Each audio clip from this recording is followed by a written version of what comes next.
What's going on, guys? Welcome back to Movie Positive. Welcome back to Drunk Reviews. And today we're going to review Season 1, Episode 5 of WandaVision. I just want to, before we start, I just want to say welcome back, Pat. Last week we were I just got let out of quarantine today. Yeah. We're back to quarantine today, and it's a great time to be back. And I did miss you last week. I think even when we watched the episode, we were like, It was tough. It was tough. Yeah, it was a great episode. I felt horrible.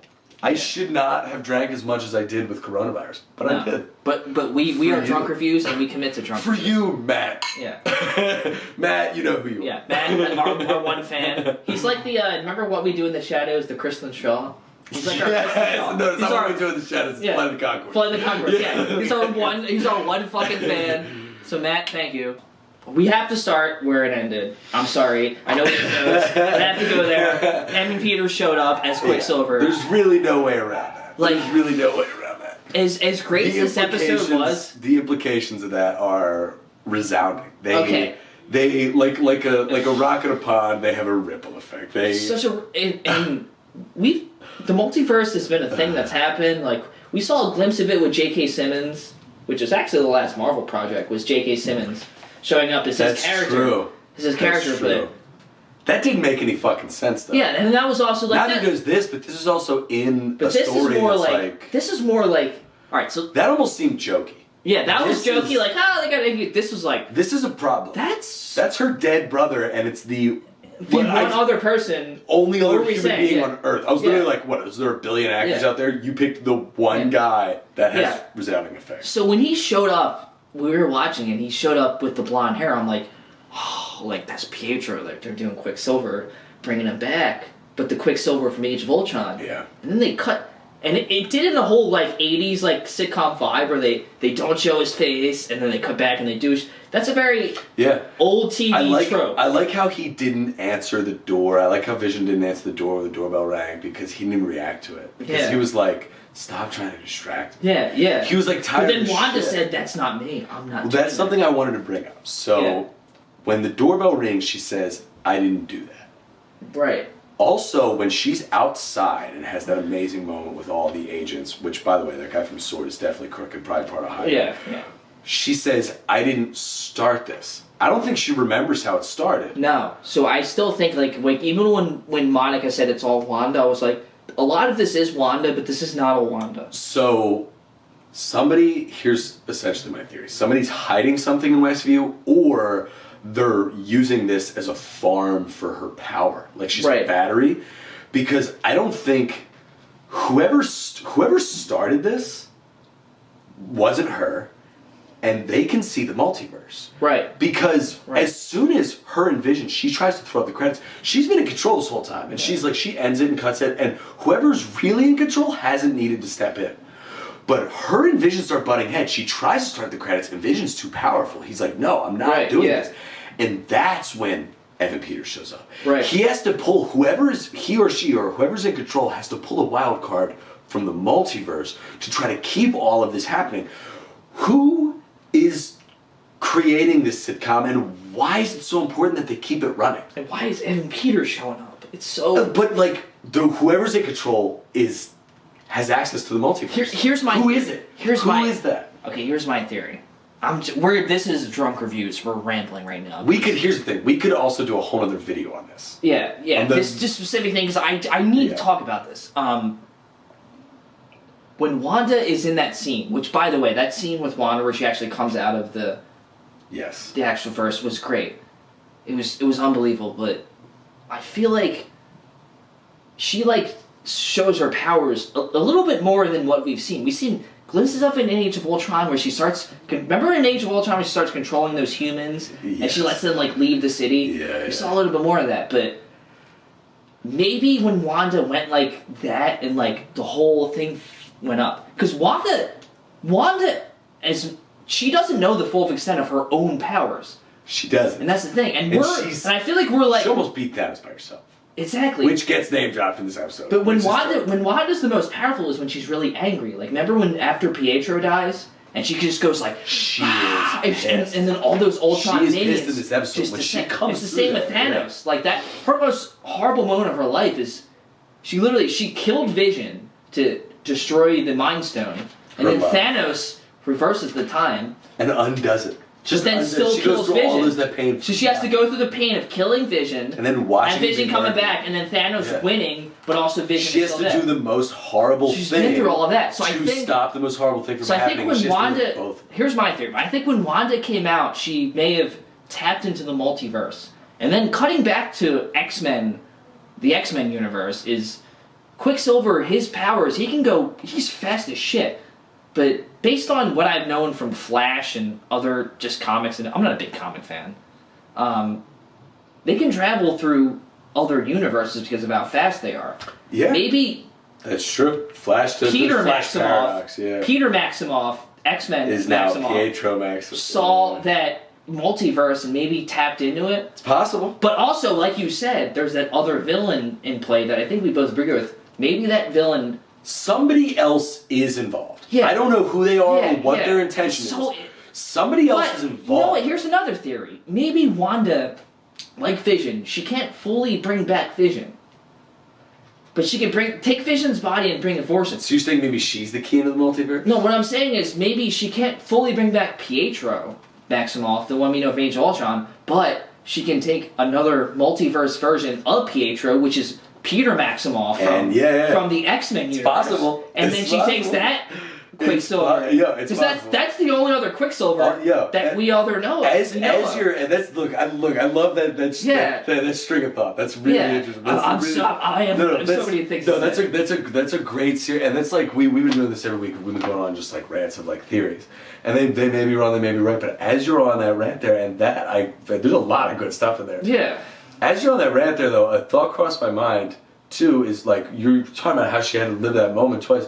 When that happened, when that snap happened, she was the person right next to Thanos. And she's standing right next to the stone that gave her all her powers. Yes. So when she was dusted, maybe it was different for her than it was for everybody else. Because she is not only an incredibly powerful being, but she's standing next to the source of that power while it's being used. And it's like, you know what I mean? Like, it's a very... And also, if being dusted is the combination of all the stone's powers combined, a part of that is her powers. Right. So there might be like a version of like when she was dusted, things, because she seems different. When she came out of that wall, she seems different. That's one of the things I wrote in these notes is that might not be Wanda with a question mark.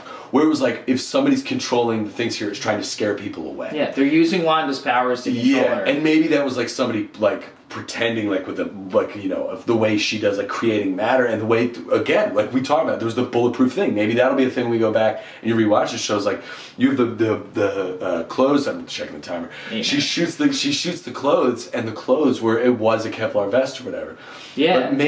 But maybe like she's altering reality. Like she's altering reality, but also maybe like that's not Wanda.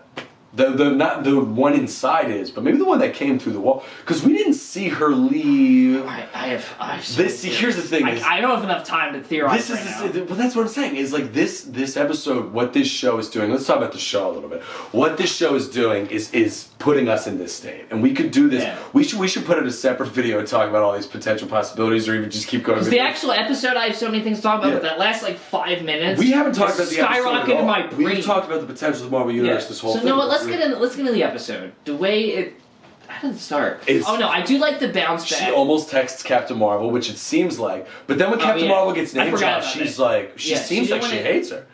But I feel like she doesn't want to leak that she knows her. If she was going to act like she hated her... she did kind of act like she mentioned it, and she gets like, oh, whatever. If she wasn't going to text Captain Marvel, who was she going to text? I feel like because Captain Marvel, prior to Endgame, was such a mystery...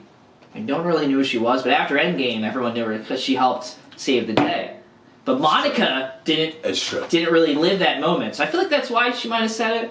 But still, like, I thought, and it's so funny to think about of all the things we've seen, I thought Captain Marvel was actually going to show up. Oh, also, Monica has powers.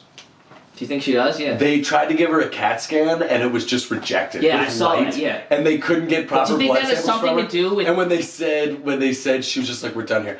I think was it an effect from being inside, from being under Wanda's control? But dude, I started thinking about this. Do you think people who got blipped back have some type of Ooh, yo, I didn't think of that. Some type of like, yeah. How many people have been blinked back and gotten CAT scans? None. Yeah, well, that we know of, no. God. We've only seen Spider-Man Far From Home. There's a 5% of me that thought this might have happened just because of some of the stuff, and I'm going to say it now. Michael Fassbender's showing up. I'm bold prediction. I want this out there very quickly. He and I love Michael Fassbender. Oh, we love. We should do a whole separate video on the Assassin's Creed movie because what a mess. But the Macbeth movie before it, Macbeth, Prometheus, even the X-Men movies. Like, say what you want about that. I love the best parts of that. Frank is one of my. I'm a musician. Frank is one of my all-time favorite pieces of film ever made. I adore it. Yeah, adore. But Fassbender's Magneto. It's like the Ewan McGregor of the X-Men universe. It's something It's one of like the good parts about it. Exactly. It's Ewan McGregor's Obi-Wan. Same with Evan Peters. Like, it's the good part about it. Exactly. The best part of a bad thing. Yeah. And if they find a way, because Feige was a producer on those movies. He was. A lot of them before he started the MCU. But he wasn't a. But if he probably played a part in casting Fassbender. Right, but he was there when they were starting that. But if he saw Evan Peters, and he knows how good, because normally producers would be like, because those movies came out at like the very same time. So universally we were all like, Evan Peters was totally better, but I did kind of like Quicksilver. Most Evan Peters was a better Quicksilver, but Age of Ultron was a better movie. Yeah, but most producers would be like, fuck you, I'm going to take my guy. Kevin Feige was like, no, I know that one's better. I'm going to take that one. He also started that timeline. Yeah, he's like, I'm going to take that one. I'm going to take better. He probably wants Fassbender. Because he had something to do with it. You don't not want Michael Fassbender. Who doesn't not want Michael? I mean, and you know what's great about it too is like we had this conversation after the episode ended. It was, you were saying it's like, well, her brother's dead. But maybe this is the only version of her brother she can bring back. Yeah. And then immediately I was like, well, if there's her father's dead, but if there's a version of her father she can bring back, it's Michael Fassbender. And if they're actually... And they're doing the family sitcom.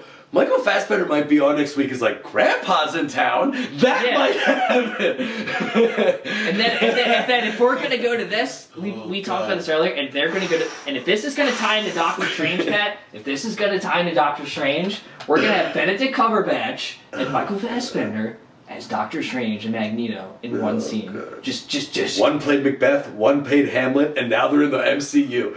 But like, get at it. It's too much. It's too much, and It's too much. It's too much. Look, if anybody at Marvel ever sees this, just thank you. Thank you. Thank you so much. Thank you. Thank you from the bottom of our hearts. Like, I love this shit. By the way, real quick, the multiverse is happening. Andrew Garfield, Tobey Maguire, it's showing up. If you have Evan Peters show up, you're having Tobey Maguire showing up. It's happening. We're doing it. Multiverse of Madness. And rumor has it, Otto Octavius has been reached out to. Oh, it's Jamie Foxx. Yeah, dude. So we're going to end up with a Sinister Six that's literally, it's going to be like Michael Keaton, fucking Otto Octavius from Spider-Man 2, fucking...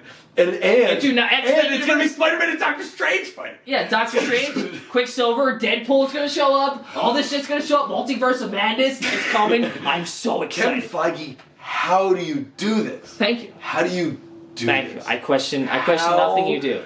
Do you do? By the way, my quarantine period, I've been in quarantine. I know I look terrible. I haven't left the same room in 2 weeks. But I live for this. This is my ultimate nerd moment. I look like shit. All right, we're almost done. Final thoughts. I think I saw the last few moments closing there, and I just wanted to say thank you, Marvel. Yeah, thank you, Marvel. There's more we could have talked about in this episode where we were so excited about the end, and we had shit to say. But as always, thank you for watching, for all the people who are watching. Thank you so much. Thanks, Matt. Thank you, Matt, so much. Like, subscribe, whatever you gotta do. But as always, guys, Excelsior. Excelsior.